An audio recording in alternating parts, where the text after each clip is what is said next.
Well, hello, everybody. It's Arwen Becker, and welcome to the She Handled It podcast. And you know what's interesting, up until this point, I think this is maybe about the 34th show that I'm recording. And any of the times that I have told personal stories, they've always been personal stories that happened prior to me launching this podcast.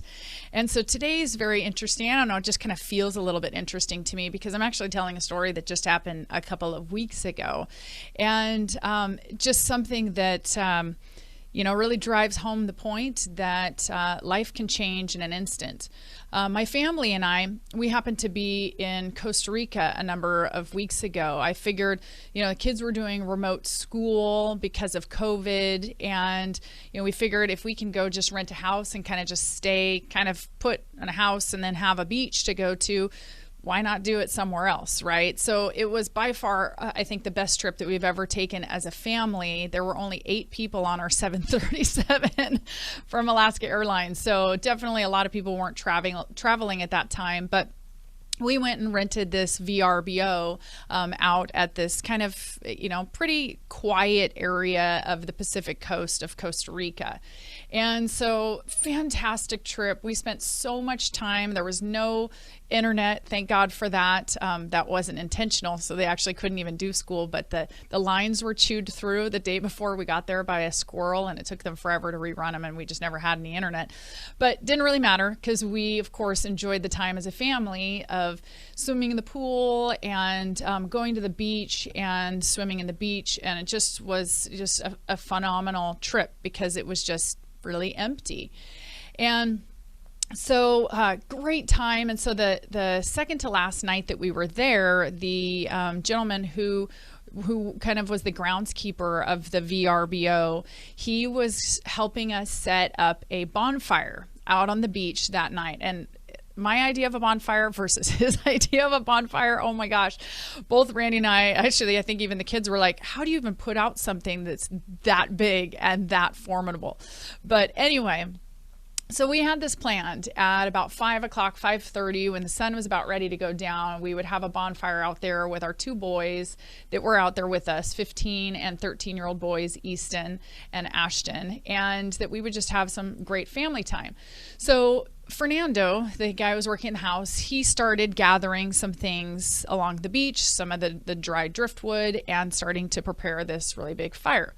And I was out sitting on this, black, it's like this black sand because it's from lava rock, but it's sand. And so I was sitting out there watching the boys body surf. And throughout this trip, they really hadn't been body surfing most of the time. They had been boogie boarding. And at this point, they were kind of like, we just don't feel like taking the boards out. We're going to just go out and body surf. And the waves weren't formidable. It wasn't, it wasn't windy really at all. It just was a really peaceful and calm, beautiful day. And the waves were just coming in, maybe 4 or 5 feet high or something like that, not coming in, really significant. So I went and sat out there with them, just kind of watching for a while. And then eventually this dog came by, this like kind of stray dog that looked perfectly healthy. So I knew he was fine, but he came by and just sat down right in front of me. So the kids are watching me and I'm hanging out with this dog and petting him and kind of looked like a bit of a retriever. And after about 20 minutes of them swimming, I was like, why don't you guys come on in and pet the dog? And so Ashton and Easton came on in and we took some pictures of us with the dog and we were all happy and things were just a beautiful day, right? And they said, we're going to go back out. I'm like, okay, cool, that's great. And so they headed back out in the water to boogie board again. And so at this point, I grabbed my phone and I started looking through Facebook. What a lot of us find ourselves doing is we're sitting just kind of killing time in paradise. It just kind of makes it so sad, but that is what I was doing. I launched Facebook and just kind of started scrolling, right? And about 7 or 8 minutes later, my husband, Randy, came up and he gave me this nice, sweet, wonderful kind of long kiss. And then I just looked at him in the eyes and I said, oh, you should look. The boys are having such a good time out there. And we both turned to look at where they had been for easily 20 minutes before, never even left just the area right in front of me. And they were gone. And Randy scanned the horizon really quick, and he said, I see them. And so I hadn't laid eyes on them. I hadn't seen where they had ended up. And so when he said, I see them, I'm going to go walk down there, I just went back to what I was doing, sat there and just continued scrolling through my Facebook. And within about 2 minutes, I hear a whistle. And this whistle is a whistle that will cut through the loudest waves. And it's a whistle I know very, very well. And that's that beautiful whistle that Randy has that I always wish that I had, to be able to call the kids when, you know, they're somewhere far off and we can't see them, you know, all throughout their lives, right? So I hear the whistle. I turn down the beach to find him at the edge of the water, shirt's already off, and his arms are waving frantically. Well, much bigger than this. I just don't want to hit things. If you're watching this on YouTube, I don't want to hit things, but just waving frantically. And that instant moment, I knew something was very wrong. And so I dropped my phone, threw off my hat, threw my sunglasses down. I ran full bore in the dress I was already in, down the beach towards him. And at the same time, a woman who was either visiting, but she looked like she was Costa Rican, very, very good shape. She looked like she was a lifeguard. She came out and she was in her bikini, and she had a life ring in one arm with this big long rope. And she and I converged right as we were both entering the water at the same time. And I looked at her. By this point, Randy was already fully in the waves, swimming towards the kids. Fernando had, of course, dropped everything, didn't speak an ounce of English, knew exactly what was going on. He had already followed Randy into the water, and we were the only 4 people on this enormously long, probably mile stretch of beach. And so as I intersected with the Costa Rican woman, I just said to her, I said, those are my kids. Whatever I need to do, you tell me exactly what I need to do. As we're swimming under these waves, as they're pummeling us, we're trying to get past that wave break to be able to get out to our kids. And what happened was, from Randy's perspective, so here they went back out in the water after their 20 minutes. They'd, been 20 minutes and out there body surfing and everything. And of course they were a little bit tired, but went back out to enjoy some more. And so at that point, I just kind of stopped watching them, glancing up, and just got into my Facebook, right? And so when he saw how far they were, he was pissed, right? And he was thinking that they had intentionally just decided to just keep going further and further out. And so as he headed down the beach, he's waving them in, big arms, trying to get them to come in, trying to get them to respond, whistling to them. And he said there was no response. He could see their little heads about 300 feet off of shore, about 1.5 miles away from where I was, where they just went in the water 10 minutes before. And he said there were no arms. There was nothing that I could hear. And he said at that point, I knew something was really wrong. And that Costa Rican woman saw what was going on, and she yelled to him. She said, do you need help? And he said, I don't know, which of course was enough for her to go, there's zero delay on this. She ran to get the life ring at that point, and Randy had already peeled off his shirt, because as he was whistling to the kids, whistling to me, for a brief moment, there was that, I guess, perfect incident or perfect moment in time where Easton's, our 13-year-old's scream finally cut through the noise of the waves on the beach as he was screaming, help! And they both were. But none of us heard them.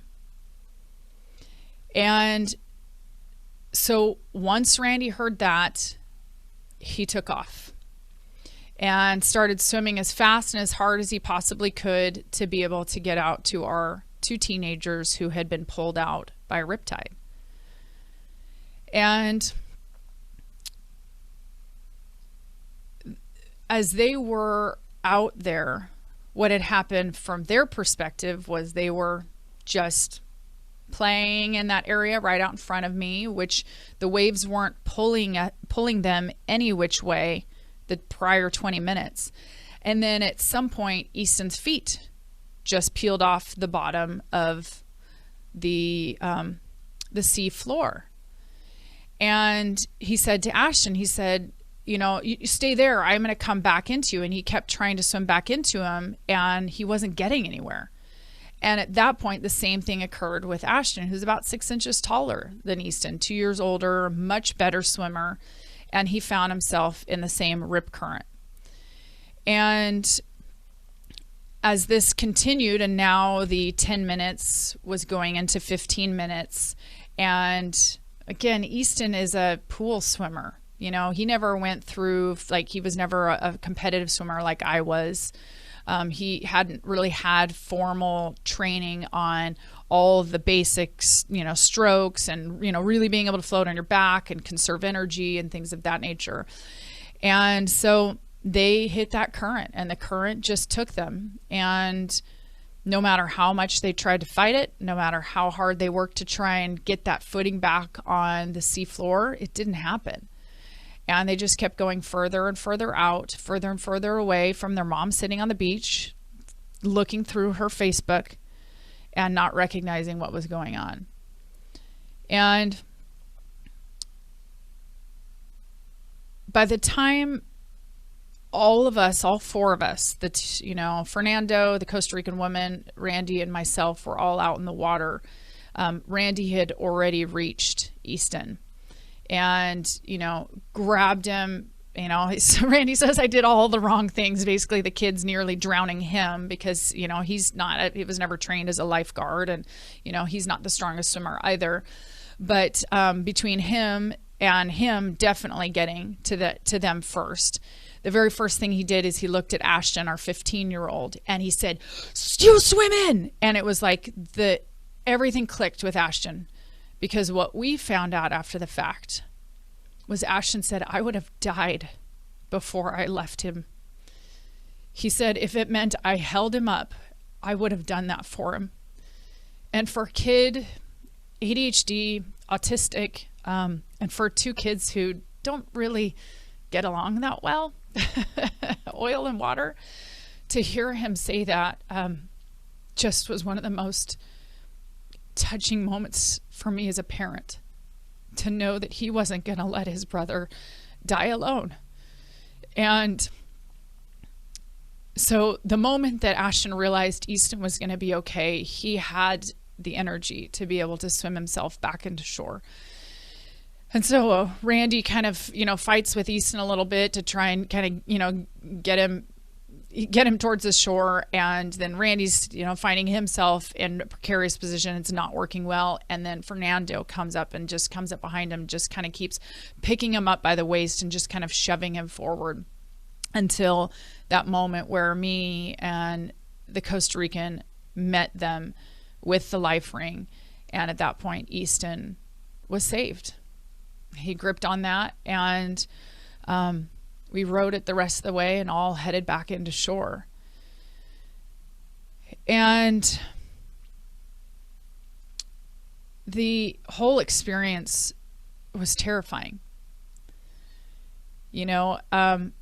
To hear the recount of both Ashton and Easton, Ashton being very much an internal processor, doesn't talk a lot, just putting every bit of energy that he had into staying with his brother, trying to conserve his own energy, because they were at the point where both of them said their arms were exhausted. And Easton, so much so that to conserve energy, he had his arms at his side, and he would literally allow himself to go completely underwater to just rest for 2, 3, 4 seconds, to just let his body rest for a moment, because he just didn't know how much longer he could tread water. And when Easton told us how it all went down, how he felt about the entire thing, he said, I told Ashton, I'm going to die. I'm going to die. And as a 13-year-old to believe that was it. Just terrifying. And I'm so grateful that Ashton stayed with him. I'm so grateful for my husband being fully aware and present and recognizing something didn't seem right. Easton said, I knew that we were going to be saved when I saw Dad taking his shirt off. And for my husband to go to such effort, honestly, another 5 minutes if he hadn't have come out at that time. And why at that point there wasn't a mom's intuition. There was nothing inside of me that said something was wrong.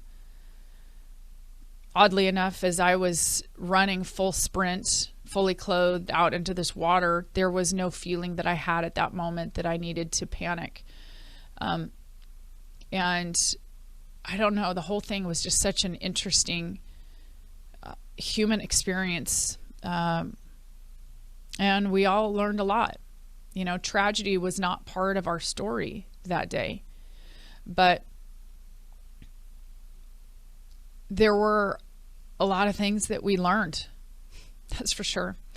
One, that great things, a great day on the top of the world, you're in heaven, can go to tragedy like that in an instant. And truthfully, that's just a part of life. Sometimes you're at war with ecstasy and pain, and they can coexist. They can coexist at the same time. You could be losing a parent to cancer and just have landed your dream job, right? This is the human condition. It is not all great, right? We know that. And so if we have this understanding that that's just part of life, it ends up being a little bit easier in a moment like this. And to, quite honestly, be able to get past it and not let it ruin the rest of your vacation and the rest of your, year or, whatever, months or weeks or something. Secondly, one of the things that we had talked to our kids about, all throughout this trip leading up to that was you absolutely don't go out in the water by yourself. Ashton, pretty independent. And he's like, but I want to go out, or it was starting to get dark. And I was like, no. We just don't mess with that.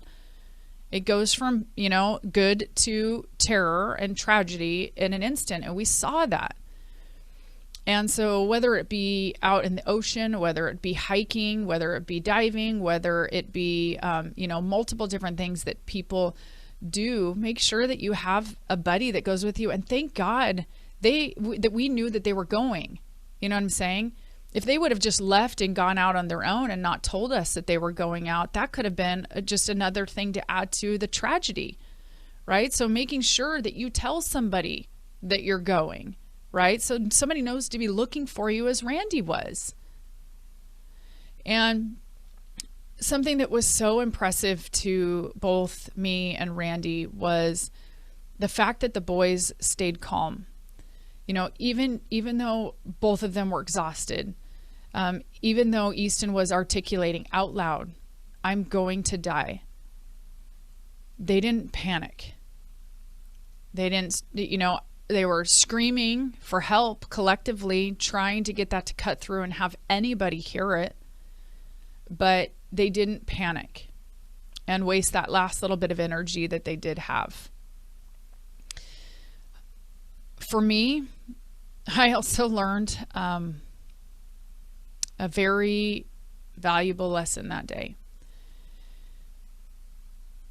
It was not much longer than Randy and I get. So interestingly enough, I wear a Fitbit, and mine tracks, very, very closely my heart rate. And it's this guy right here. Looks like an Apple Watch, but it's not.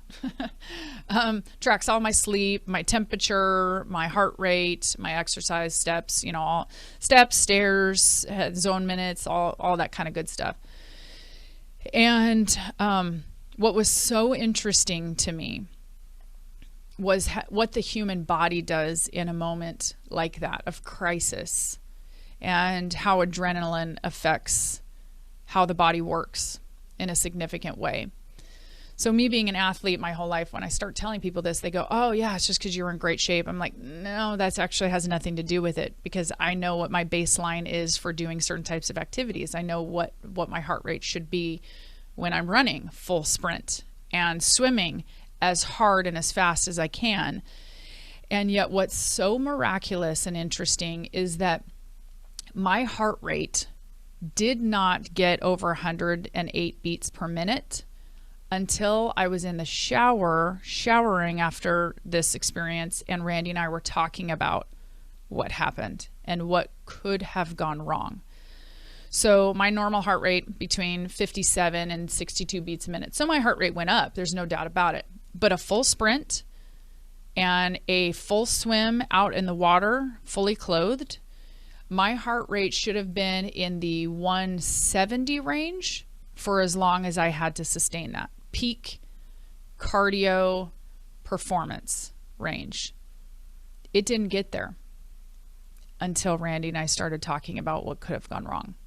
We were already on land. Our kids were already safe. At that point, my heart rate, the adrenaline had probably started working itself out of my system.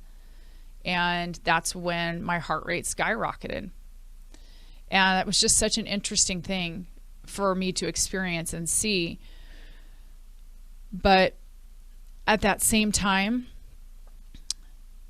guilt, my mother's guilt for being out there supposedly watching over my kids and not recognizing something had gone wrong.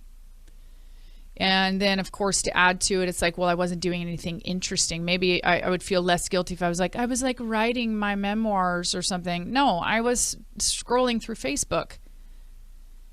And the first time I expressed that evening to the boys, that I just felt so bad that I didn't know, that I didn't have this nothing signaled inside of me that something was wrong. And Easton just said to me, he said, Mom, no, this is not your fault. I don't want you to feel bad about it. And I had to take his advice. You know, I could have just beat myself up over it, how irresponsible I was to not look away for 10 minutes or 7 minutes or whatever for my teenagers. And he just said, nope, I'm not letting you do that. So that was a great lesson that I learned too. And then finally, life is just full of risks. It just is. Especially if you are experiencing all that it has to offer.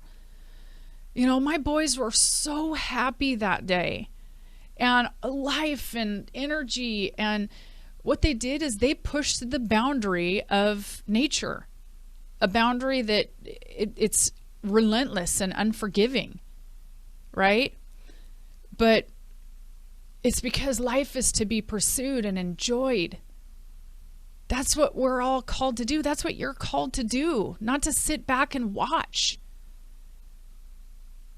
It's meant to be lived. And the part that made me so proud of my boys, and what we're trying our best as parents to lead them and guide them, is later that evening, Easton said, I'm never going back. I'm never going back in the water. I'm never going back in the water again. And I just said, Easton, you have to. We have one day out here. I need you back out in that water. I need you to prove to yourself you can do it. That you do not run by fear. That you have faith and belief that God's still got a big plan for you. That we've learned something, and we're definitely going to take that and make use of now what we've learned from it, right? But you've got to get back out there. This can't win. You will regret it if you do. And that next day, they didn't go out just body surfing. They did go out boogie boarding, But they ended up being out there for 3-4 hours. Yes, I was much more mindful. I was out there watching them much more closely and out there with them myself, helping to prove my point that I need to be out here with you to prove to you I am not going to let this win.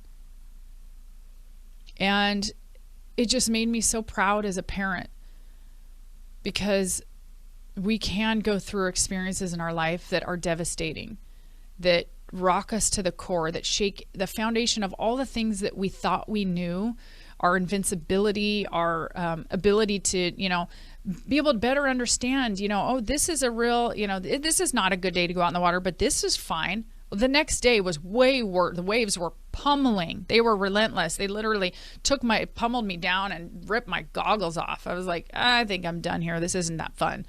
But the day that they went out, it was calm. It was beautiful. It was serene. And it got us. It got my boys. I wasn't sure about telling this story, but within, I want to say by the end of the next day, because, certainly for Randy and I and talking about it and just hearing your kid articulate the words, "I'm going to die," was something that both of us wondered if that was a story that we wanted to tell. And both boys, they said, "You need to tell this story on your podcast." And Easton said, "I need to tell all my friends first, so you can make a post of it." He gave me like 24 hours that I had to wait to post it on my social media about what had happened. And so he told his friends and then gave me the A-OK go ahead that I could tell this story, because it was a powerful story. And it's one that affects a lot of us. And it is just a reminder that life is full of risks. And yet we all look back on that trip to Costa Rica as by far the best family trip we've ever taken. It could be one of the best trips I've taken in my entire life. And we're not going to let this 30-minute time period color the joys and the exuberance and the ecstasy that trip was. So rapid fire. Let's see. Some of the, what's the best financial piece of wisdom? Well, yes, this could be debated, but for the most part, especially as we work with people who are typically 50 and above, you're not going to be in better health than you are now. And so keeping that in mind, if your health is never going to be better really than it is now is a great time to look into insurance, long-term care, things like that. We think of insurance as the white picket fence that wraps around your house all the things that matter to you. For young people, that could be if one of you got sick, if one of you got cancer, if one of you died unexpectedly. Would you have the money to pay your mortgage? Would you have the money to take time off from work if your kid got sick? If your kid is sick with cancer, to think that, first of all, that two of you are going to be able to still continue working won't happen. And then the likelihood that the one who does have to retain, has to continue working to try and generate income, they're not going to be in their full capacity to do well. And so having insurance for things like that, having insurance, as we continue to age, maybe that means, if something were to happen, would you be able to still pay for kids' college? And then once your kids are out of school, it's less about making sure you have money to cover the mortgage or things of that nature. Then it's about making sure that your spouse is taken care of if something happens to you, making sure that there's a legacy that you can leave to your kids, because the amount of clients that we sit down with that don't have any insurance, and then they die and say they own a couple of rentals. Well, you know what happens to their kids? Their kids have to, within that 9-month time period, pay a tax bill that is on their estate, including those rentals, where those rentals, until you sell them aren't of benefit.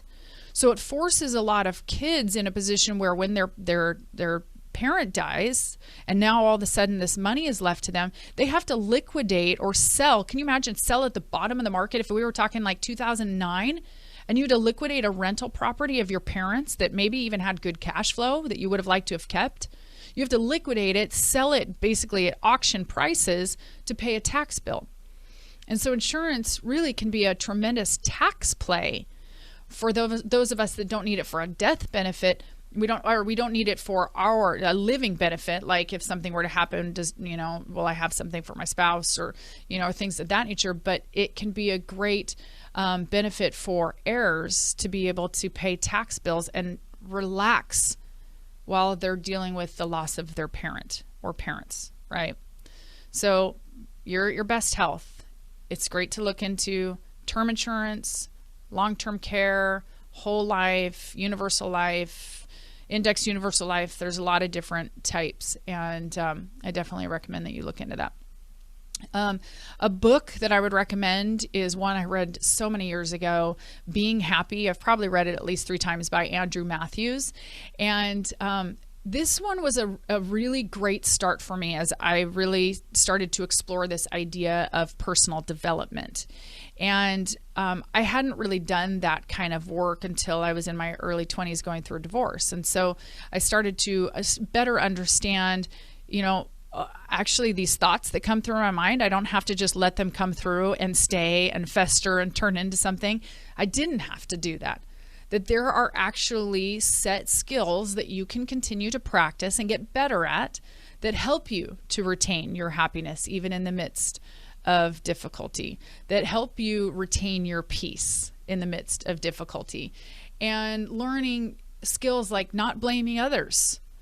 I blamed my real dad for years for what happened between him and my mom when I was 6 months old, and that leading to the end of their marriage. I was in my 20s until I found out that I didn't have to blame him anymore, and that was ridiculous. I wasn't changing anything, not for me, right?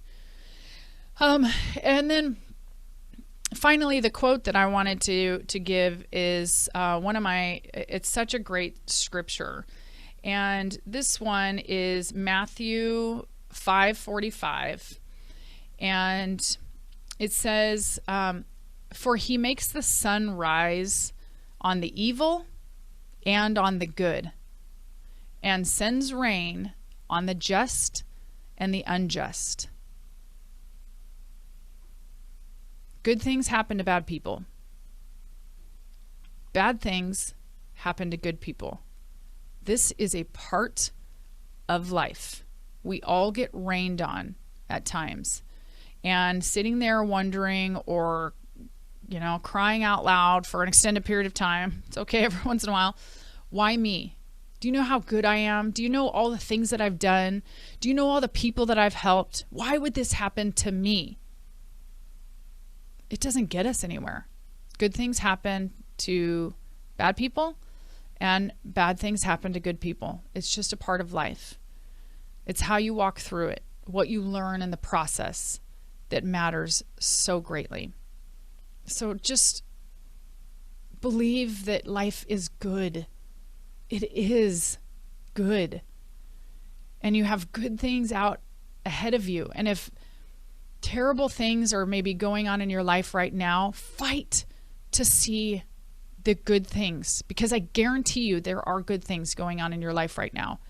You're just so clouded by the tough things that you can't see them. And so I'm telling you, working through that, understanding that good still lies ahead, life is to be lived and enjoyed, that is where you're going to find some rest. All right, you guys, we'll talk to you later. Love you.